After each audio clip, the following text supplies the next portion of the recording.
네, 오늘 전반적으로 미국 경기 살펴보도록 하겠습니다. 최근 나온 데이터를 중심으로 살펴보게 되면 어제는 소비 심리 지수가 나왔습니다. 지금 컨퍼런스 보드의 소비자 신뢰 지수 4월달 데이터가 또다시 급락하는 것으로 나왔습니다. 지금 보시면 팬데믹 이후 저점 수준까지 떨어진 것을 확인할 수가 있는데 더 심각한 부분은 기대 지수라고 볼 수 있겠죠. 13년 만에 최저 수준까지 떨어져 있는 모습을 확인할 수가 있습니다. 지금 상황이 소프트 데이터 상으로만 보게 되면 상당히 위축되고 침체 리스크를 반영한 수준이다, 이렇게 볼 수가 있겠고요. 구체적으로 보게 되면 소비자 신뢰 지수는 4월달 7.9포인트가 하락을 해서 86으로 나왔습니다. 현재 상황 지수도 마찬가지로 떨어졌죠. 133.5를 기록을 했고요. 말씀드렸다시피 소득이라든지 경기, 고용 전망에 대해서 뒷부분에서 졸트 구인이직 보고서도 살펴보겠지만 전반적으로 단기적인 기대를 나타내는 기대지수가 12.5포인트나 급락을 했습니다. 54.4를 기록을 했고 이 기준선이 80인데 일반적인 경기 침체 시그널로 보여지는 이 기준선을 크게 하회를 한 수치입니다.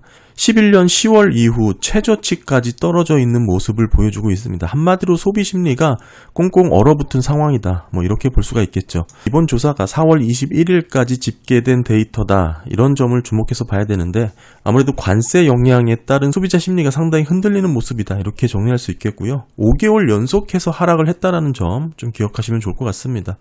코로나 팬데믹 초기 이후에 가장 낮은 수준이고 대부분 이번 하락을 이끌었던 것은 말씀드렸다시피 이 기대지수가 크게 떨어지면서 그 영향을 주도했다라고 봐야 됩니다. 결국 기업 환경이라든지 고용 전망, 미래 소득에 대해서 기대 항목 모두가 급격히 나빠졌는데 실질 미국 경기의 비관론이 빠르게 확산되고 있는 상황이다, 이렇게 볼 수가 있겠고요.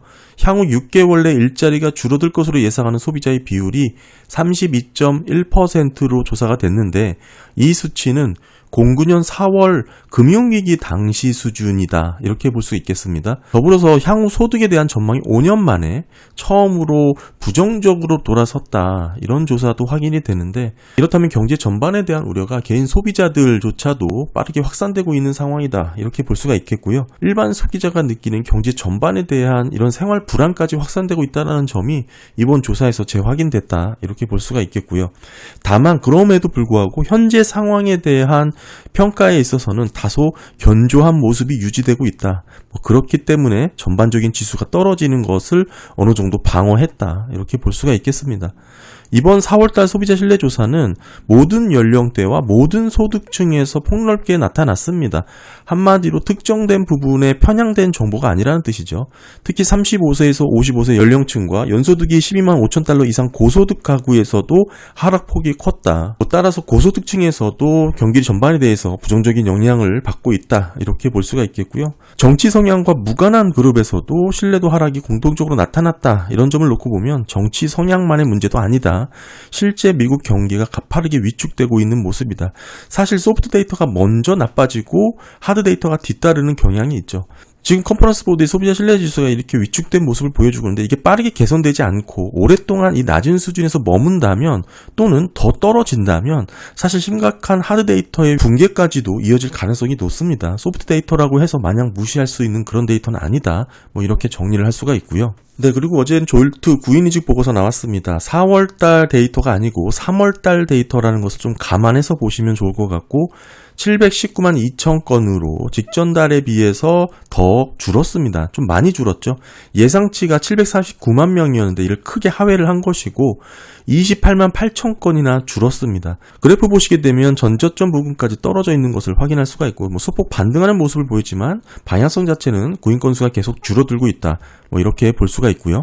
그런 모습 가운데 채용 공고당 실업자 수가 1명이다. 실업자는 계속 늘어나서 지금 3월 달의 위치가 최고 수준까지 계속 유지가 되고 있는 모습이고요. 실업자 1명당 구인 건수를 계산하면 1.01배입니다. 직전달 1.06에 비해 소폭 감소를 했고 지금 위치를 그어보면 팬데믹 이전 수준보다 낮은 수준을 보여주고 있습니다. 아직도 실업자 1명당 구인 건수가 1배가 넘기 때문에 생각보다 경기가 나쁘진 않다, 이렇게 전망하시는 분들도 간혹 계시지만 졸트는 집계 방식이 상당히 모호합니다. 수치가 부풀려지거나 축소될 수 있는 그런 부정확도가 높기 때문에 이런 측면에서 고용 수치가 부풀려질 수 있다는 거 여러 번 강조를 드리고 있고요. 상당히 데이터 품질이 낮은 그런 조사 방식을 의지하고 있다. 이렇게 보시면 좋을 것 같습니다. 더욱이 응답률조차도 상당히 떨어져 있는 모습이죠. 34%도 중요하겠지만 급격히 줄어든 모습 가운데 이 설문조사에 대한 신뢰도도 상당히 중요하게 봐야 된다. 궁극적인 이 구인 건수 자체가 저는 허수일 가능성이 높다라는 것을 계속 강조드리고 있었습니다.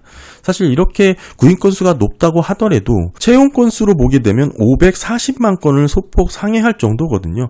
팬데믹 이후에 급격히 늘어났다고 하도 700만 건을 넘어서지 못했습니다. 600만 후반대의 채용이 이뤄졌는데 당시의 구인 건수는 보시면 1000만 명이 넘어가던 그런 구간이거든요. 대략 2배 가깝게 구인 건수가 더 늘어난 모습인데 이런 데이터 하나만을 보고 고용시장 전반을 평가한다는 건 상당히 나이브할 수 있다는 거 계속 강조를 드리고 있고요.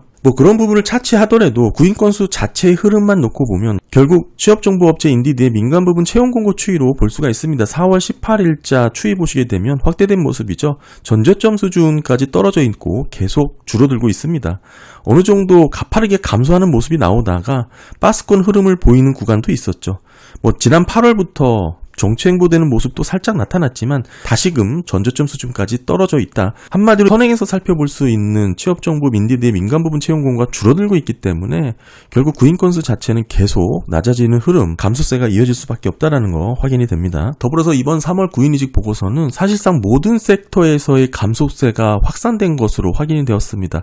사실 그동안 일자리를 주도했던 주요 섹터가 의료 서비스업, 정부 일자리였는데 이런 부분을 총망라하고 대부분의 모든 섹터에서 감소세가 확인이 된 것으로 나타났고요. 이에 민간 고용 변화가 22만 9천이나 줄어든 것으로 확인이 되었습니다. 3월 채용은 직전달 대비 4만 1000건이 늘어났긴 하지만 지난달 데이터가 2만 6천 하향 수정이 된 거에서 늘어났으니까 큰 의미가 있는 변화는 아니다. 어느 정도 차트 보시면 소폭 등락을 보이면서 지속적인 채용 건수 감소 추세가 유지 중이다가 최근에는 정체되는 모습을 보여주고 있고요.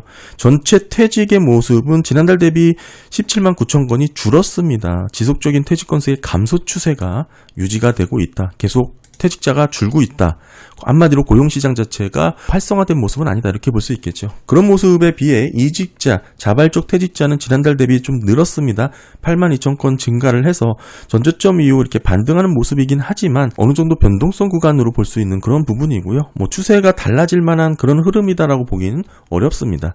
해고는 크게 줄었습니다. 직전달 대비 22만 2천 건이 줄었고 흐름 자체 보시면 여기에 위치를 했죠. 뚜렷하게 증가를 하다가 어느 정도 정체 횡보되는 그런 모습으로 이어지고 있고요. 지난달 10,000건 하향 수정이 된 거에서 더 감소를 했다. 이렇게 볼 수가 있습니다. 그럼에도 전반적인 노동 수요가 줄어들고 있는 모습이긴 하고 전체적인 고용시장 자체가 위축된 국면으로 진입하고 있다. 이렇게 정리를 할 수가 있고요. 해고의 변화를 보게 되면 마이너스 12.47%로 감소를 했는데 아직까지는 특별한 방향성 없이 정체 횡보되는 모습으로 확인이 됩니다. 다만 이 해고 데이터가 의미 있게 반응이 나타나려면 사실 시장 자체가 이미 붕괴가 된 이후라는 거, 이 보고 계시는 고용 데이터는 대표적인 후행 데이터이기 때문에 경기 침체의 결과로 나타나게 된다는 걸 잊으시면 안 됩니다. 그럼에도 불구하고 데이터를 보시는, 매크로 보시는 많은 분들은 사전에 민감한 변화를 찾기 위해서 많이 노력을 하시는데 그러면서 이 고용시장 자체의 평균 레벨을 비교하시는 분들이 있지만 주의해야 될 부분은 시간이 지나면서 해고 수준 자체의 평균 레벨이 낮아지고 있다는 거 제가 강조드리고 있죠. 이런 흐름은 신규 실업수당 청구 건수에서도 고스란히 나타납니다. 전반적인 사이클 자체가 경기 침체 빈도가 느려지면서 실업률 레벨에 변화가 생겼다는 거 말씀을 드렸습니다. 비단 실업률뿐만 아니라 고용 데이터의 모든 흐름 자체가 전반적인 이런 사이클을 갖고 움직이는데 궁금하신 분들은 예전 영상 찾아보시면 좀 도움이 되실 것 같고요. 결론적으로 실업률이라든지 신규 실업수당 청구 건수라든지 해고라든지 팬데믹 이전 수준에 밑돌면서 안정되었기 때문에 견고하다 이렇게 해석되기에는 주의가 필요하다라는 내용입니다. 3월 해고율은 1%로 나왔고요. 상당히 오랜 기간 0.9에서 1.2% 구간을 유지하고 있습니다. 08년도 금융위기에 나타났던 해고율 변화를 통해서도 말씀을 드렸지만 지금 해고가 급격하게 일어나지 않았다고 해서 안정적인 상태가 아니었다라는 거 과거 사례를 통해서 많이 말씀을 드렸고요. 그리고 3월달 챌린저 해고 건수는 27만 5천 명이 늘어난 그 흐름 지난번에 한번 말씀을 드렸었고 평균 주당 노동시간도 지난달 대비 소폭 증가하긴 했으나 여전히 낮은 레벨이죠. 34.2시간을 보여주고 있습니다. 노동시간 자체가 이렇게 줄었다라는 거 하나만 보더라도 실제 경기 수준의 바로미터라고 볼 수 있다. 이렇게 볼 수가 있고 팬데믹 때보다도 낮은 수준이다. 상당히 의미하는 바가 크다라고 볼 수 있습니다. 더불어서 구인율과 고용률 추이 보시게 되면 이 지금 현재 3월달 구인율은 4.2%로 나왔습니다. 이 4.5를 하회하게 되면 베버리지 곡선상 실업률이 상승할 수 있는 임계치라는 것을 여러 번 말씀을 드렸고, 따라서 지금 구인율이 4.2라는 것은 앞으로 결국 실업률이 치솟을 수밖에 없다, 그런 흐름으로 이해하시면 좋을 것 같습니다. 베버리지 곡선은 시계 역방향이고 결국에는 구인 건수가 줄면서 실업률이 높아지는데, 구인율이 4.5를 하회하게 되면 실업률이 가파르게 올라가는 그런 모습이다, 이렇게 정리를 할 수가 있고, 더불어서 고용률은 3.4로 나왔습니다. 고용률은 오랜 기간 계속 3.4%를 유지를 하고 있는데, 이 3.4%의 의미가 뭐냐면 그만큼 일자리를 찾기 어렵다는 뜻이죠. 가장 최근에 고용률이 3.4%였던 구간이 실업률이 6.1% 그리고 8% 수치였습니다. 지금은 4% 초반이니까 상당한 간극을 보여주고 있죠. 그만큼 앞으로 실업률이 치솟을 수 있는 그런 리스크 요인이 상당히 많다, 뭐 이렇게 봐야 되고, 더불어서 구인율과 고용률의 이 간극 자체가 실제 채용 건수의 증가폭과 차이가 많이 난다라는 거 말씀 많이 드렸습니다. 구인율 자체의 허수 집계 가능성을 여전히 저는 높게 보고 있고요. 그렇다면 가파르게 줄어들 수 있는 그런 요인으로도 작용될 여지가 크다, 뭐 그렇게 말씀을 드릴 수 있습니다. 더불어서 컨퍼런스 보드의 노동시장 평가 보게 되면 더 악화된 것으로 나왔습니다. 긍정평가는 줄었고 부정평가는 늘었기 때문에 인식 자체가 더 나빠졌는데, 일자리가 풍부하다고 말한 소비자는 31.7로 직전 달에서 줄었고요.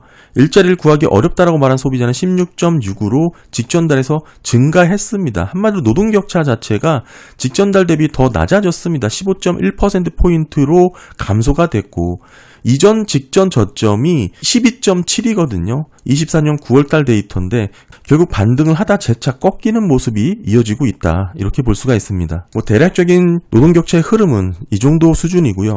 더불어서 컨퍼런스 보드의 일자리 풍부하다라고 응답한 비율과 구하기 어렵다라고 응답한 비율의 흐름 자체를 보게 되면 지금 연착륙이라고 볼 수 있는 15년 사례와 97년 사례는 방향이 반대 방향이라는 거 말씀드리고 있죠. 빨간색 일자리 구하기 어렵다라고 응답한 비율은 감소하고, 일자리가 풍부하다고 말한 응답이 늘어나던 구간이 97년도, 2015년도입니다. 하지만 지금은 일자리가 구하기 어렵다라고 말한 빨간색은 상승 추세고, 풍부하다고 말한 추세는 하락 추세입니다. 이 추세는 과거 경기 침체를 앞두고 나타났던 동일한 패턴이죠. 뚜렷한 차이가 있다는 거 다시 한번 강조를 드리고, 결국 과거 연착륙 사례로 주목되는 시기와 비교를 해보면 노동시장이 받고 있는 압력 자체가 완전히 180도 달랐던 상황이에요. 여기에 장단기 금리가 이 두 사례는 역전되지가 않았던 구간이거든요. 따라서 단순하게 금리를 높였다가 낮추는 과정에서 경기 침체에 빠졌다, 근데 두 번의 사례는 빠지지 않았다, 뭐 이번에도 그럴 가능성이 있다, 이렇게 논리를 접근하는 것은 상당히 좀 빈약하다, 뭐 저는 그렇게 말씀을 드릴 수밖에 없고, 사실 뭐 여러 가지 과거 사례랑 다른 모습들이 있기 때문에 상당히 주의를 해야 되는 시점이 아닐까, 그렇게 보여지고 있습니다. 네, 오늘 컨퍼런스 보드 소비자 신뢰지수와 졸트 구인이직 보고서 살펴봤습니다.